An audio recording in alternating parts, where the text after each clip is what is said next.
그 3장, 4장에 이어서 이번 시간에는 5장 빨리 한 6장까지 나가지 않을까 싶습니다. 그래서 5장은 영업과 마케팅이 어떻게 다른지에 대한 이야기예요.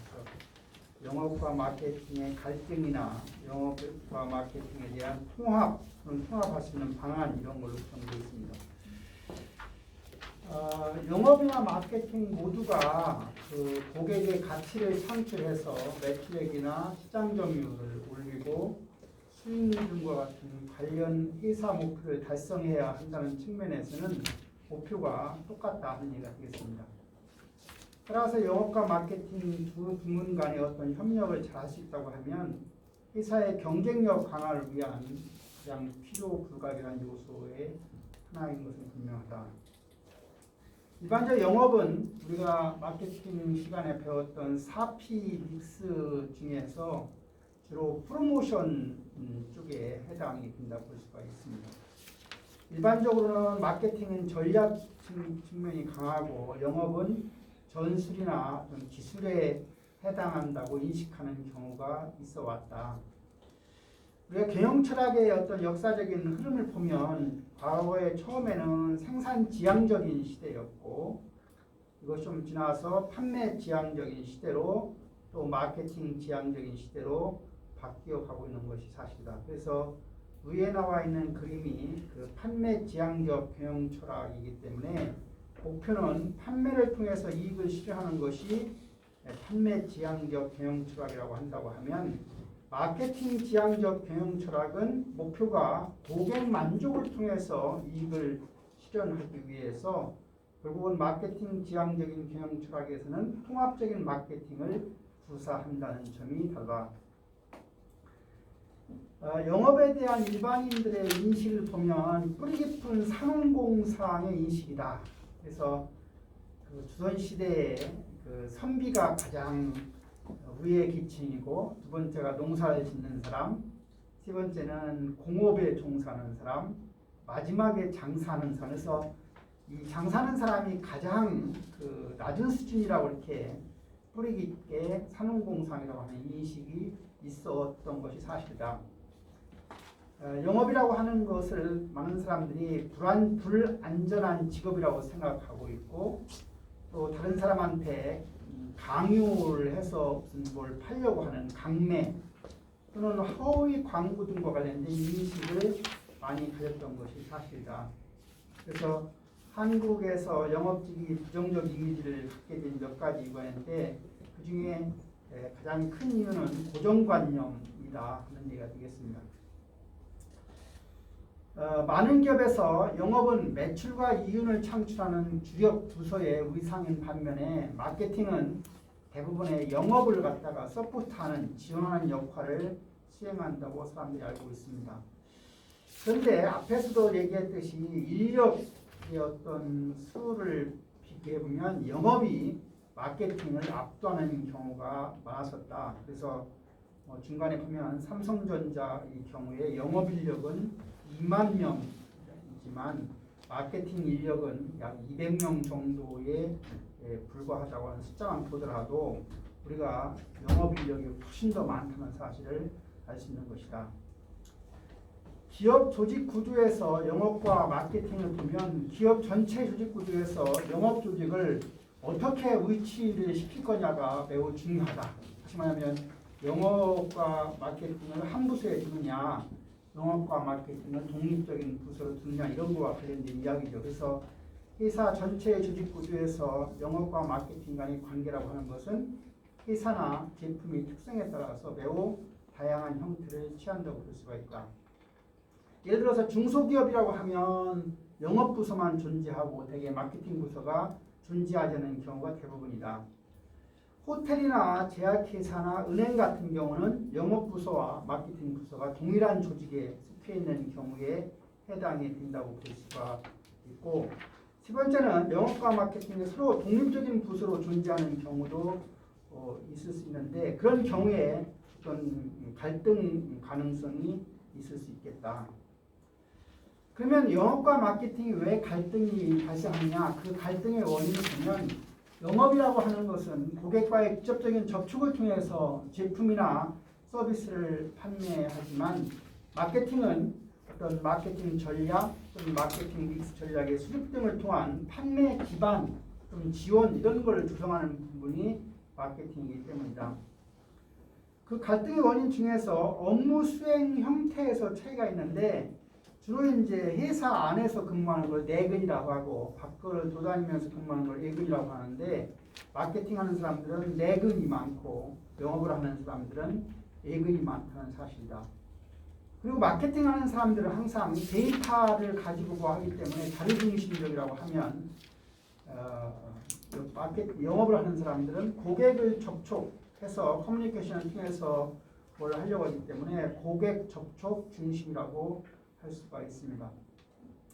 따라서 업무 스트레스나 보상 체계 등에 있어서 큰 차이가 있는데 보상은 일반적으로 마케팅 파트는 정해진 월급 받는 게 일반적이지만 영업은 성과급 체계로 대부분이 되어 있어서 보상이 마케팅 파트보다 훨씬 더 많이 받는 게 일반적이다.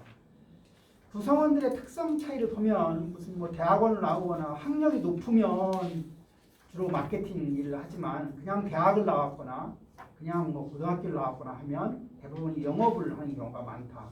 왜냐하면 데이터를 잘 빅데이터까지 잘 쓸 줄 알아야 되는데 그런 능력이 없으면 결국은 마케팅 일을 하기에는 적합하지 않을 수도 있는 거다. 성격에 있어서도 차이가 존재하는데 차분하고 내성적인 사람은 마케팅 일을 하는 것이 적합할 것이고 외향적이고 사람들 만나는 거 좋아하고 하면 영업이 더 맞을 수도 있는 것이다. 분석적이고 논리적이고 원칙주의에 강하다고 하면 마케팅 일을 하는 게 좋겠지만 사람들과의 관계 친화적이고 또 인간적이고 상황 적응에 빠르고 이런 사람들은 오히려 영업에 있어서 근무하는 것이 오히려 성과를 더 발생할 수 있는 것이다. 그래서 영업과 마케팅 역할의 차이와 관련해서 두 부문 간의 갈등이 발생하는 이유는 업무 수행 형태가 다르고 두 번째는 구성원들의 특성이 차이가 있고 세 번째는 회사의 경쟁력 확보에 대한 관점에 있어서 차이가 발생하기 때문에 영업과 마케팅은 갈등이 발생할 수 있는 여지가 있는 것이다. 세 번째는 경쟁력 확보 방법에 있어서도 관점이 차이가 있다. 어떻게 되느냐? 회사의 경쟁력 확보에 대한 관점의 차이를 보면 첫 번째, 마케팅하는 사람들은 브랜드 쪽을 훨씬 더 강조하는 관점을 둔다고 하면 영업하는 사람들은 고객 관점이라고 하는 점이고 마케팅하는 사람들은 수익을 더 관점을 둔다고 하면 영업은 일단 많이 파는 매출에 더 관점을 갖는 것이다. 마케팅하는 사람들은 회사의 장기적인 관점에서 어떤 일을 수행한다고 하면 마케팅은 자기의 어떤 업적을 내야 되니까 장기적인 관점을 지향할 수밖에 없는 거다. 마케팅하는 사람들이 전사적인 회사 전체 관점에서 볼 수 있는 능력이 있다고 하면 영업하는 사람들은 구체적이고 상황 중심 관점에서 일을 처리한다는 측면 때문에 결국은 이런 네 가지 이유 때문에 경쟁력 확보 방법에 있어서도 마케팅 종사하는 사람과 영업에 종사하는 사람들은 차이가 있을 수 있다. 마케팅 믹스 변수에 대한 의사 결정과 관련해서 대개 영업은 개별 고객의 니즈에 부합하는 상품을 추구한다고 하면 마케팅은 보다 보편적인 제품을 선호하는 측면이 강하고요.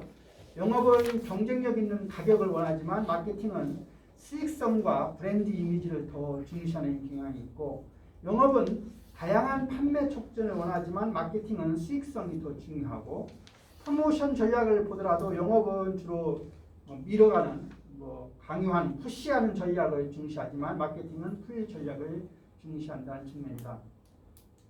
영업 활동의 방향에서도 브랜드의 이미지와 수익성을 중시하는 것은 마케팅이죠. 반면에 단기적인 실적을 우선시하는 부서는 영업일 수밖에 없다. 브랜드의 이미지에 부합하지 않는 활동을 전개하는 영업에 대한 마케팅의 불만이 그래서 있을 수 있는 것이다. 성장 가능성이 높은 제품이 아닌 할당을 채우기에 적합한 제품에 주력하는 영업에 대한 마케팅의 불만이 또 있을 수 있는 것이다. 상대방의 역할이라는 측면에서 보면 마케팅이 경쟁력의 원천이고 영업은 전략을 성실히 이행해야 한다고 하는 뭐 생각하지만 영업은 자신들의 회사를 책임지고 있고 마케팅은 영업을 잘 지원해 줘야 된다고 생각을 하기 때문에 둘이 생각이 조금 다를 수 있는 것이다. 마케팅은 자신들이 더 처우를 잘 받아야 한다는데 현실이 그렇지 못하다라고 어떤 불만을 가질 수 있는 것이다. 영업에게는 잠재 고객의 리스트를 주었으면 영업이 그걸 잘 활용해야 되는데 마케팅에서 잠재 고객 리스트를 준 것을 영업이 잘 활용하지 않는다. 그래서 그런 거에 또 불만이 있을 수 있는 것이다. 그래서 이제 결국은 영업과 마케팅이 이러한 갈등을 잘 봉합해서 통합으로 이끌어야 되는데 그 통합에 관련된 이야기입니다. 통합이라고 하는 것은 각 부서의 활동이 상대 부서가 자신의 목표를 달성할 수 있도록 도움을 주는 방향으로 이루어지고 있는 상태로는 통합이라고 하고, 통합은 두 가지에 의해서 가능할 것이다. 하나는 인터랙션, 상호작용에 의해서 가능한데, 상호작용이라고 하는 것은 영업과 마케팅 두 부문 간의 커뮤니케이션과 정보 교환이 얼마나 잘 이루어지고 있는가를 의미하는 개념이고, 콜라보레이션, 협업이라고 하는 것은 마케팅과 영업 부문 간의 자원의 공유가 얼마나 잘 이루어지고 있는가, 즉 공동의 목표를 위해서 얼마나 잘 원활하게 협력하고 있는가를 의미한다고 할 수 있기 때문에 결국은 통합을 이루려고 하면 마케팅 부서와 영업 부서가 서로 상호작용하고 협업을 통해서 그것을 가능하게 이끌어야 된다. 그래서 영업과 마케팅의 통합 수준에 대한 측정인데, 이런 이제 설문 항목에 대해서 측정을 해보면 어느 정도 통합이 되어 있는지를 알 수가 있을 겁니다.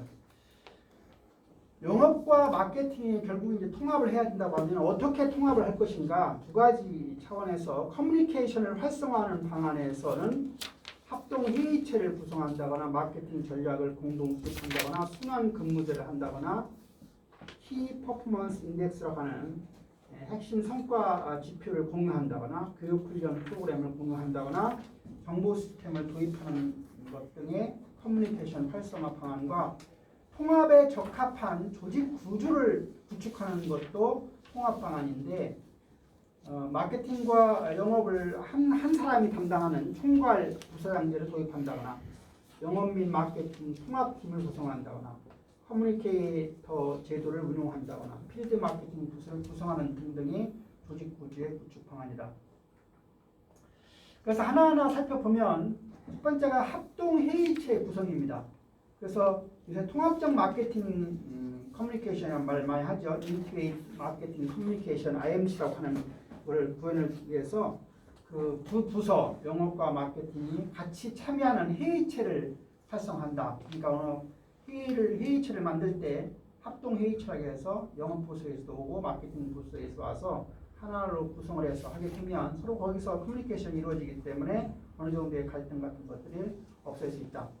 마케팅 전략의 공동 수립입니다. 마케팅 전략을 수립할 때 마케팅 부서에서 수립해서 영업에서 그걸 실행하라고 하지 말고 마케팅 전략을 수립할 때부터 결국은 이제 영업과 마케팅 부서에 관련된 사람들이 항상 같이 참여해서 책임감을 가지고 전략을 수립한다고 하면 더 낫지 않겠냐. 그 다음에 순환 근무제라고 해서 한 사람이 영업했다 해서 끝까지 영업하는 게 아니라 영업을 하다가 마케팅을 하거나 또는 마케팅을 하거나 영업을 해서 로테이션이죠. 잡 로테이션을 통해서 하다 보면 상대 부서의 어떤 그 애로라든가 어려운 점을 이해하게 되면 훨씬 더 이해도가 높아서 결국은 갈등 이런 것들을 없앨 수 있는 거 아니냐.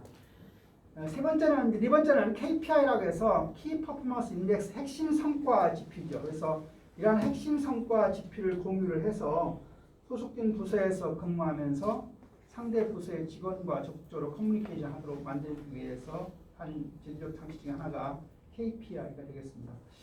그 다음에 교육훈련 프로그램을 연계한다. 우리 교육훈련을 할 때 영업과 마케팅이 연계될 수 있는 프로그램 마련해서 영업 부서 사람들끼리만 하고 마케팅 부서 사람들끼리만 하지 말고 서로 교육 프로그램을 짤 때부터 그런 것들을 고려해서 연계될 수 있는 프로그램들을 만들어서 실행하면 훨씬 더 효과가 있는 거 아니냐.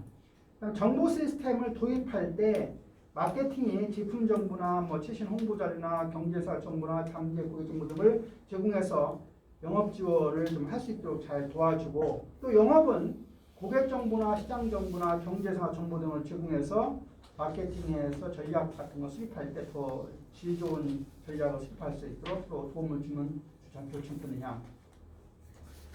그 다음에는 이제 통합에 적합한 조직 구조의 구축이라고 해서 총괄 부사장제에 도움이 되겠습니다. 그래서 영업 및 마케팅을 동시에 담당하는 총괄 부사장을 도입하게 되면 이 총괄 부사장이 양 부분을 갖다가 함께 관리하면서 보고를 받기 때문에 훨씬 더 이 총괄 부사장제가 영업과 마케팅을 통합시키는 방안으로서 좋은 것이다.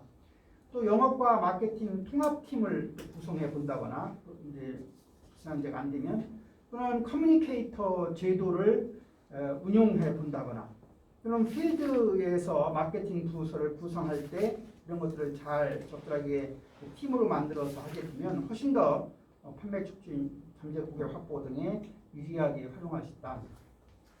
이렇게 해서 5장은 영업과 마케팅의 차이점이 무엇인지 그러한 차이점으로 발생하는 갈등이 발생하는데 그런 갈등을 어떻게 해서 통합해서 영업과 마케팅이 회사 고유의 어떤 매출액 증진, 이익 창출이라는 측면으로 잘 나갈 수 있는지 그런 방안들을 제시한 장이라고 할 수가 있습니다. 오늘 6장까지만 하는데 6장은 고객 관계 전략입니다. 우리가 고객 관계라고 말 나오면 여러분들 머릿속에 CRM이라는 용어가 딱 떠오르겠죠. 그래서 커스터머 릴레이션십 매니지먼트 이게 이제 고객 관계 관리인데 그런 고객 관계 전략에 대한 이야기로 이야기를 하려고 합니다. 그래서 이번 장에서는 고객 관계 전략이 뭔지 또 고객 관계 전략의 유형은 뭔지 또 뭐 이와 관련된 여러 가지 영업의 유형, 관계적 영업, 뭐 가치 제한 영업 이런 등등에 대한 이야기를 하도록 하겠습니다.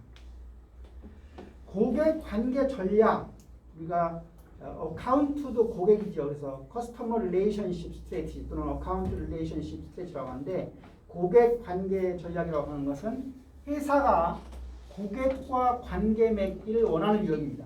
회사가 고객과 어떤 관계를 맺기를 원하는 유형 이게 바로 고객 관계 전략이고 즉 고객과의 어떤 관계를 추구할 것이냐를 결국은 이제 고객 관계 전략에서 수립해야 됩니다. 고객 관계 강화 활동을 해야 하는 전제 조건은 결국은 이걸 하는 이유는 투자하는 것보다 이 관계를 잘 맺는 것이 이득이 더 발생할 수 있다고 하는 확신이 있어야 되는 거지 관계를 잘 맺어도 아무 의미가 없다라고 하면 할 필요가 없는 거죠.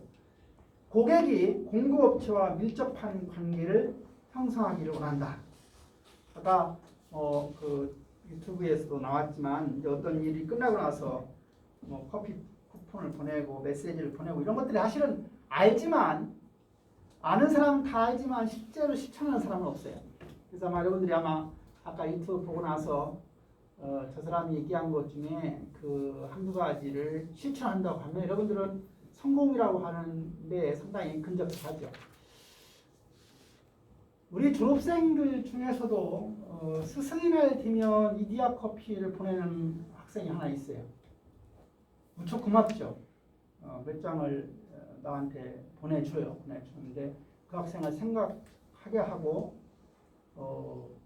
이제 그렇게 되니까 이제 관계가 형성이 되는 거죠, 사실은. 예.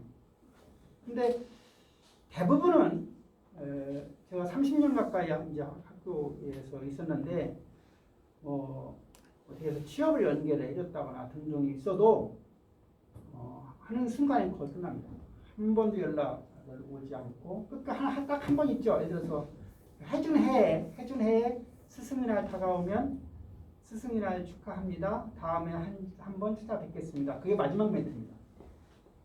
우리 학생들을 30년 동안 제가 해보면 100명 중에 100명이 다 그렇다는 얘기가 아니고요. 100명에 한두 명은 그렇지 않은데 대부분은 다 그런 유형의 관계가 있어요.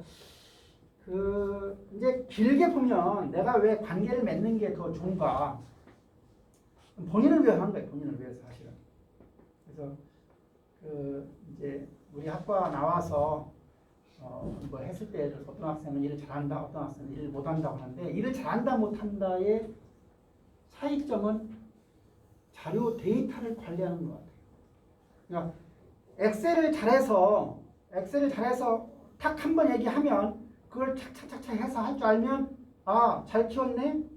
그 학과 학생들 잘 키웠네 이렇게 말을 하는 거고 했는데 그걸 지 맘대로 자기가 원하는 대로 엑셀을 활용하지 못하면 도대체 학교에서 뭐 가르쳤어?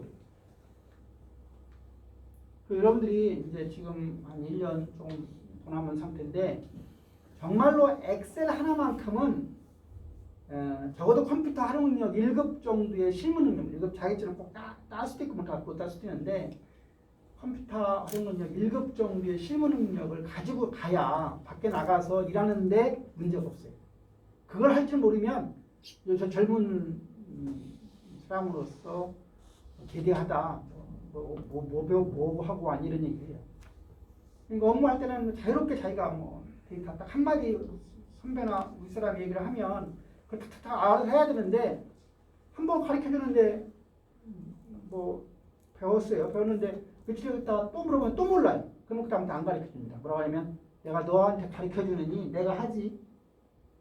내가 너한테 가르쳐 주니 너 하지. 그러면 이제 그 말이 바로 사장한테 올라가고 내가 쟤는 잘못 뽑은 것 같아. 이렇게 나오기 시작하죠. 그러면 이제 이 겉돌기 시작하는 거죠. 항상 일이 배워서 좀 고단계 일을 올라가지 못하고 그냥 잔심부름만 하다가 보면 겉돌게 되는 상황이 돼요. 그래서 내가 이 얘기를 왜 하냐면 하여튼 졸업할 때까지 뭘 자료를 이렇게 만들고 하는 거에 있어서도 잘해야 되지만 그 데이터를 어떤 관리하는 데이터를 자동으로 이렇게 뭘 이렇게 잘할 수 있는 정도의 수준은 올려야 된다. 그래서 엑셀을 뭐 기본적으로 조금 할 줄 아는 그 정도가 아니라 하여튼 뭐 엑셀 차트를 가지고 자료 불러다가 마음대로 보는 방법, 차트도 만들고 금방 보고서를 뭐 해달라고 하면 몇 분 내에 1시간 내에 탁탁 이렇게 위에서 원하는 대로 자료를 몇 마디 들어보면 아 사장님 무슨 얘기를 원하는구나 해서 만들어줄 줄 알아야 되는데 그걸 몰라가지고 못하면 결국 능력이 없는 사람입니다. 그래서 고객관계 전략이 중요했습니다. 회사는 거래 규모와 같은 고객의 특성, 경쟁 환경, 시장의 규모, 자사 역량 등의 요인을 고려해서 어떠한 고객관계 전략을 추구할 것인지를 결정해야 된다. 그래서 정해진 고객관계 전략은 영업사원의 영업활동이라든가 영업관리 전반에 걸친 정책 방향에 영향을 줍니다. 선행 요인은 고객 특성, 경쟁 환경, 시장의 규모, 자사 역량이고 이것이 이제 결국은 고객관계 전략에 영향을 주어서 후행 요인, 영업사원의 영업활동이나 영업관리 활동에 영향을 주는 거죠.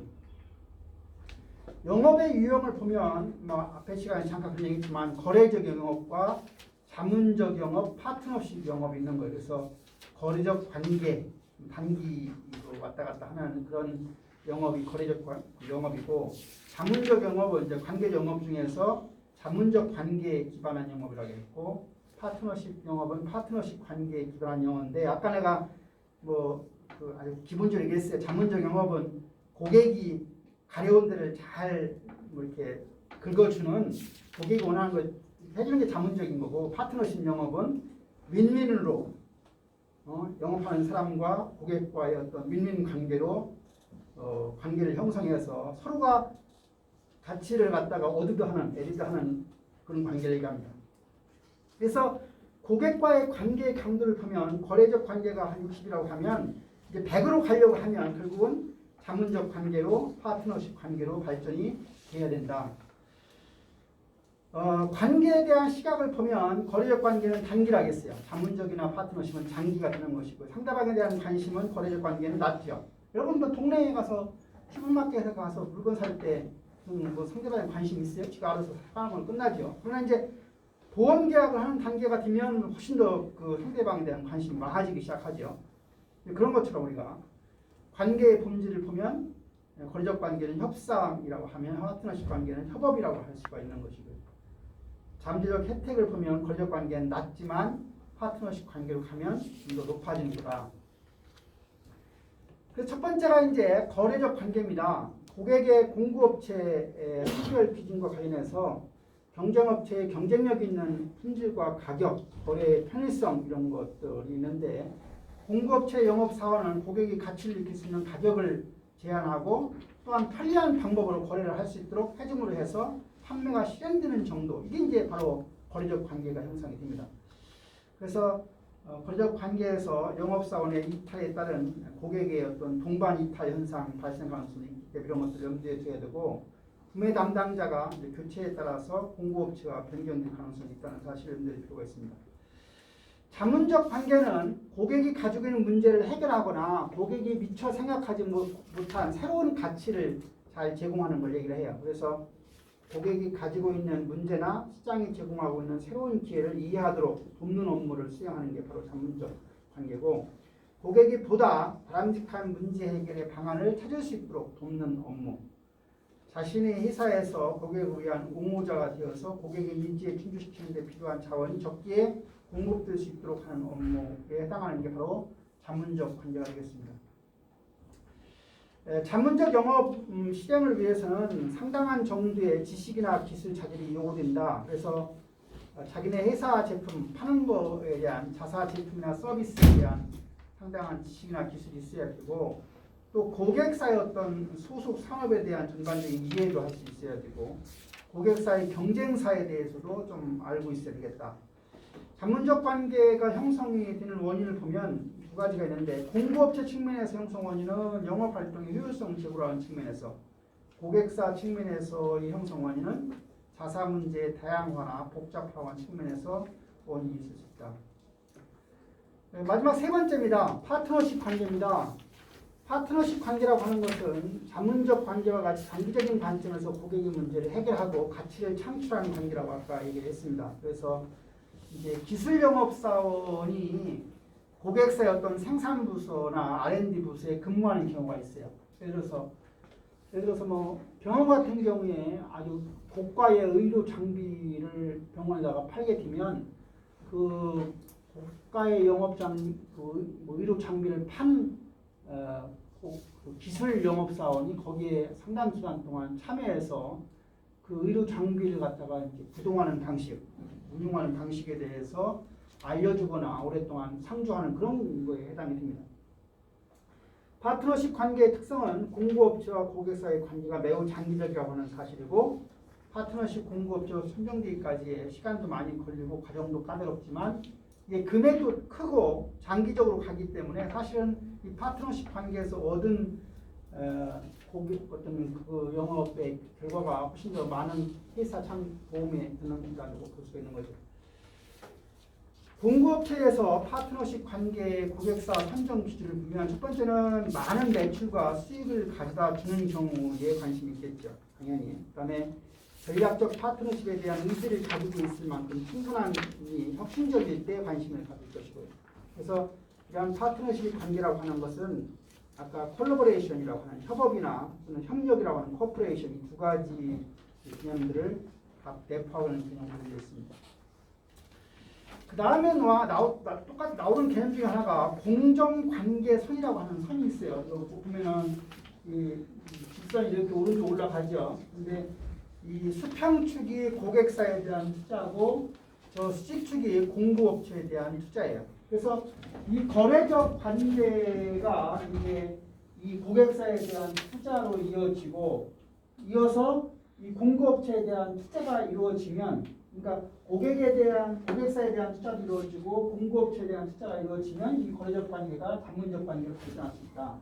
이 자문적 관계도 다시 공급업체에 대한 투자가 이루어지고 또 고객사에 대한 투자가 이루어지면 파트너십 관계가 형성됩니다. 그래서 이렇게 우리가 거래적 관계에서 자문적 관계로 파트너십 관계로 바뀌려고 하면 각각 고객사에 대한 투자가 있어야 되고 공급업체에 대한 투자가 함께 병행이 되어야 되는데, 이렇게 해서 우리가 공정관계 선이 뒤면 그 선이 그 선으로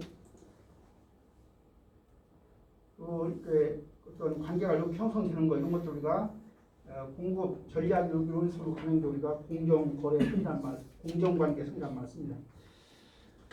관계적 영업에 대한 영업과 관련해서 고객과 공급업체 상황에 따라서 관계적 영업이 활성화할 수도 있고 그렇지 않을 수도 있는데, 그것은 바로 이 표에서 그런 것처럼 고객이 자신이 문제나 니즈를 인지하지 못하고 있으면 왼쪽에 나와 있는 관계적 영업이 되는데, 만약 고객이 자신의 문제나 니즈를 인지하고 있고 또 아래에 고객의 해결 방안을 알고 있으면 거래적 영업으로 끝나는 것이고, 고객의 해결 방안을 모르는 경우는 이제 알려줘야 되니까 그때부터는 이제 가려운 데를 긁어줘야 되니까 관계적 영업으로 발전한 것이다. 그 다음에 이제 이런 거와 좀 다르게 가치 제한이라고 하는 말이 있습니다. 고객에게 가치를 제공할 수 있는 방안을 제한하는 것이 바로 가치 제한인데 이 가치 제한이라고 하는 것은 고객에게 비용을 절감하고 베니핏, 혜택을 제공할 수 있는 방안을 제한하는 것을 우리가 가치 제한이라는 말을 쓰는데 훌륭한 가치 제한이 되기 위한 조건이 세 가지가 있습니다. 첫 번째는 핵심적인 가치를 간결하고 강렬하게 부과시키는 게 훌륭한 가치 제한이고 두 번째는 고객한테 뭘 이렇게 베니핏이 준다고 할 때 그냥 말로 해서는 안 되니까 수치로 그치 우리 걸 이용하면 몇 %가 올라간다. 이걸 이용하면 이익이 1억이 2억이 된다. 이렇게 구체적인 숫자로 제시할 수 있어야 훌륭한 가치 제한이 될 수 있는 것이다. 그 다음에 이런 가치도 한 번으로 끝나면 단발성이면 의미가 없고 가치 제공도 단발성이 아니라 일정 기간 동안 꾸준히 이루어져야 훌륭한 가치 제한이라고 할 수가 있는 거다. 그 다음에 이제 우리가 관계 영업에서 니즈에 대한 파악, 니즈의 유형에 대한 파악이 필요한데 고객의 니즈를 보면 세 가지가 있어요. 상품에 대한 니즈가 있고 업무에 대한 니즈가 있고 경영에 대한 니즈가 있습니다. 그래서 상품 니즈는 제품이나 서비스의 사용에 대한 스페시피케이션, 명세에 대한 니즈를 말하는 것이고 업무 니즈는 수행하는 업무를 개선하고자 하는 니즈를 말하는 것이고 경영 니즈는 경영 목표 달성을 실현하고자 하는 니즈와 관련되어 있습니다. 그래서 상품 니즈는 일반적으로 가볍고 견고하고 다양한 사이즈의 마루 바닥재 이런 정도가 상품 니즈라고 한다고 하면 업무 니즈는 어떤 그런 바닥을 깔 때 그 시공 시간을 갖다가 길면은 뭐 돈 못 버니까 시공 시간을 단축시켜야 결국 이익이 되지 않게 되니까 시공 시간을 단축시키는 게 업무 니즈라고 예를 보면 경영 니즈는 그렇게 해서 결국은 비용을 절감하고 수익성을 향상하는 게 경영 니즈라고 볼 수 있는 거다. 그래서 우리가 거래적 영업을 할 때는 주로 상품 니즈 중심의 커뮤니케이션이 이루어지는 게 일반적이라고 하면 관계적 영업을 하게 되면 이러한 업무 니즈 나아가서 이런 자문에서 이제 파트너십 영업이 이루어지면 이제 경영 니즈까지 연결이 되는 것이다. 그래서 상품 니즈가 거래적 영업이라고 하면 업무나 경영 니즈는 관계적 영업이라고 볼 수 있는 것이다.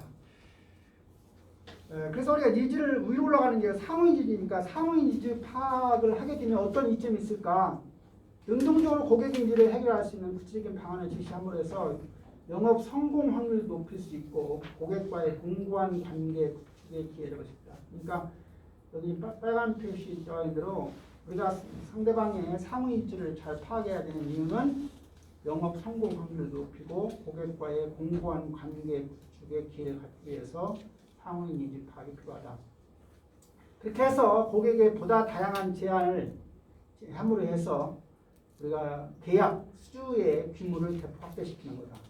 수주라고 하는 계약을 따는 거예요. 계약을 배 주선사에서 이제 뭐 어디에서 뭐 수주 받는다 하는 얘기인데 그 수주의 규모를 대폭 확대시킬 수 있는 기회를 확보할 수 있는 것이다.